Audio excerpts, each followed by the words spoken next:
దైవ మర్మములు సహోదరుడు భక్తసింగ్ గారి అనుభవంలో దేవుడు ఆయనకు బయలుపరిచిన మర్మములను అనుదినము పంచుకొనుట. సెప్టెంబర్ 10. ఏ శరీరియు దేవుని ఎదుట అతిశయింపకుండునట్లు తృణీకరింపబడిన వారిని, ఎన్నికలేని వారిని దేవుడు ఏర్పరచుకొని ఉన్నాడు. 1 కొరింథీయులకు రాసిన పత్రిక 1వ అధ్యాయము 28-29 వచనములు.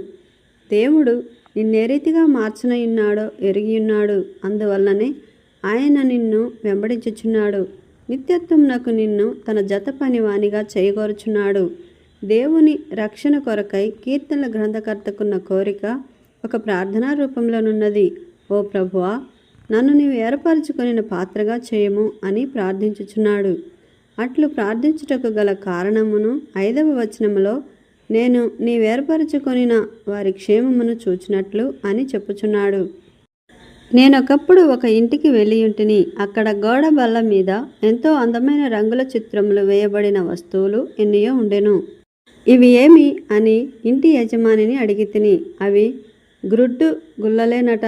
ఒక గ్రుడ్డును తీసుకొని చిన్న రంధ్రము చేసి లోపలిదంతయు ఖాళీ చేసి ఆ గ్రుడ్డు మీద మంచి పటమును వేయుచుండెను. అతడు నేర్పరి అయిన చిత్రకారుడు. సంవత్సరముల కొలది ఈ వట్టి గుల్లలను సేకరించుచు ఒక్కొక్క దాని మీద ఒక్కొక్క అందమైన పటమును వేయుచుండెనట. మనము ఊరకనే పారవేయి గ్రుడ్డు గుల్లలు ఒక చిత్రకారుని చేతిలో పడినప్పుడు ప్రయోజనకరమైన అలంకారమాయను. నీకొక గ్రుడ్డు దొరికినప్పుడు దానిని ఒలిచి లోపలి పదార్థమును తిని వట్టి గుల్లను పారవేయుదువు. చిత్రకారుడు ఈ పనికి మాలిన వట్టి గుల్లలతో ఎంతో సొగసైన వస్తువులను తయారు చేయగలడు. అదే విధముగా నిన్ను ఏర్పరచుకొని పిలుచుటలో ఆయన ఒక ఉద్దేశమును కలిగి ఉన్నాడు.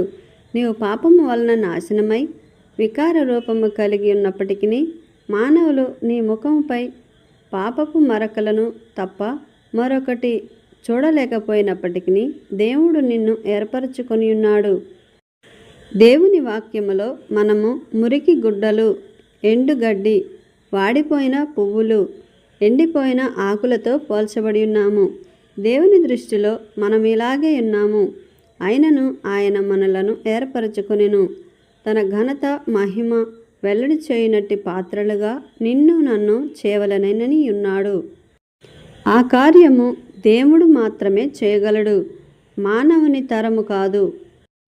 దేవుడు ఏర్పరచుకొనిన పాత్రలో ఒక పాత్రగా నీవు ఉండగోరుచున్నావా?